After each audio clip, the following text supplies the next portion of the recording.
안녕하십니까. JTV 저녁 뉴스입니다.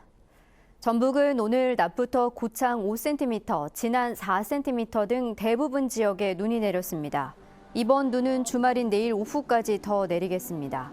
예상 적설량은 서해안 3에서 8cm, 내륙은 1에서 5cm입니다. 부안과 고창에는 대설 예비특보가 내려졌습니다. 눈과 함께 강추위도 이어지겠습니다. 내일 아침 최저 기온은 영하 8도에서 영하 3도, 낮 최고 기온도 영하 4도에서 영하 1도에 머물겠습니다. 일요일인 모레 아침에는 무주와 진안 영하 14도, 전주 영하 8도 등 이번 겨울 들어 가장 추울 것으로 예상됩니다. 전주기상지청은 다음 주 월요일부터 점차 기온이 오르기 시작해 추위가 물러날 것으로 내다봤습니다. 강환구 현대중공업 사장이 군산 조선소의 일시적인 폐쇄 가능성을 처음으로 공식 시사했습니다. 강 사장은 어제 부산에서 열린 조선해양인 신년 인사회에서 기자들과 만나 군산 조선소가 지금은 일감이 적어 일시적으로 쉬어야 하지 않나 생각한다고 말했습니다. 또 전북 지역의 요구에 대해서도 나름대로 다른 대안을 여러 방면에서 찾고 있다고 설명했습니다. 군산 조선소 폐쇄 가능성은 그동안 여러 차례 언급됐지만 회사 대표가 공식 견해를 밝힌 것은 이번이 처음이어서 실제 운영 중단이 임박한 것으로 해석됩니다. 삼성의 새만금 투자 철회 배경을 따지는 조사특별위원회가 구성됐습니다. 전북도의회는 오늘 임시회를 열고 삼성의 새만금 MOU의 문제점을 조사할 특위 구성 결의안을 통과시켰습니다. 특위는 삼성 MOU가 어떤 의도에서 체결됐고 왜 제대로 이행되지 않는지, 또 투자 철회에 따른 대책은 무엇인지를 조사할 계획입니다. 특위 운영 기간은 6개월가량이지만 삼성의 고위 간부나 김완주 전 지사의 출석을 강제할 수 없어 활동의 한계를 드러낼 것으로 보입니다. 국토교통부가 무주 대구를 잇는 동서고속도로 가운데 경북 구간만을 5개년 계획에 포함시켜 전라북도의 대응이 소홀했다는 지적이 나오고 있습니다. 오는 2020년까지 추진될 정부의 고속도로 건설 5개년 계획은 무주, 성주, 대구로 이어지는 86km 가운데 경북 구간인 성주, 대구만을 포함시키고 무주에서 성주를 잇는 61km 구간을 반영하지 않았습니다. 이에 따라 정부가 국토 균형 발전 차원에서 전북을 배려하지 않았다는 비판과 함께 전북의 대응이 소홀하지 않았느냐는 논란이 일고 있습니다. 해상 풍력발전단지 조성을 놓고 전라북도와 새만금 개발청이 큰 갈등을 빚는 가운데 전라북도가 공청회를 제안했습니다. 전라북도는 해상 풍력발전이 체계적인 새만금 개발을 가로막고 있는데도 개발청이 실적을 내는 데 급급해 마구잡이로 기업을 유치하고 있다며 개발 공청회를 열어 잘잘못을 따질 필요가 있다고 밝혔습니다.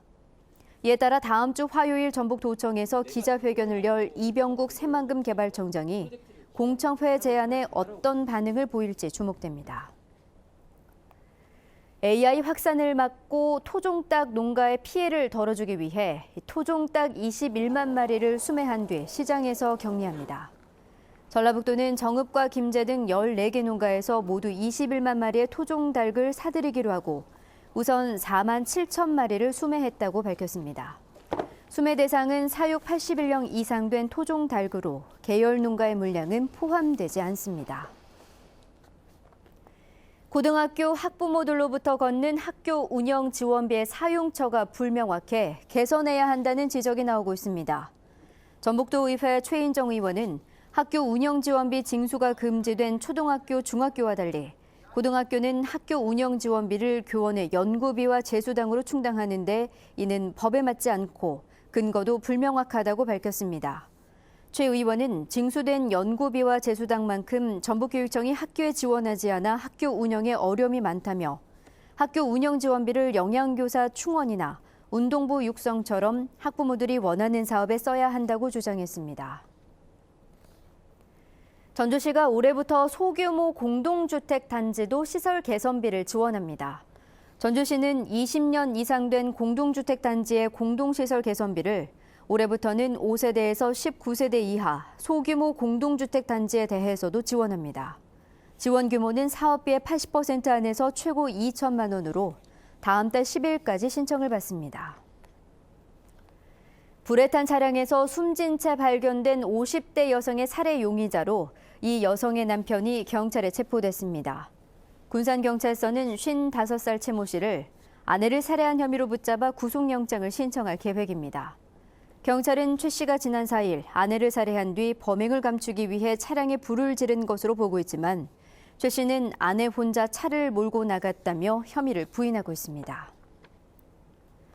전주지법 형사 6단독은 황숙주 순창 군수에 대해 허위 사실을 보도한 혐의로 기소된 도내 한 통신사 기자에 대해 벌금 700만 원을 선고했습니다.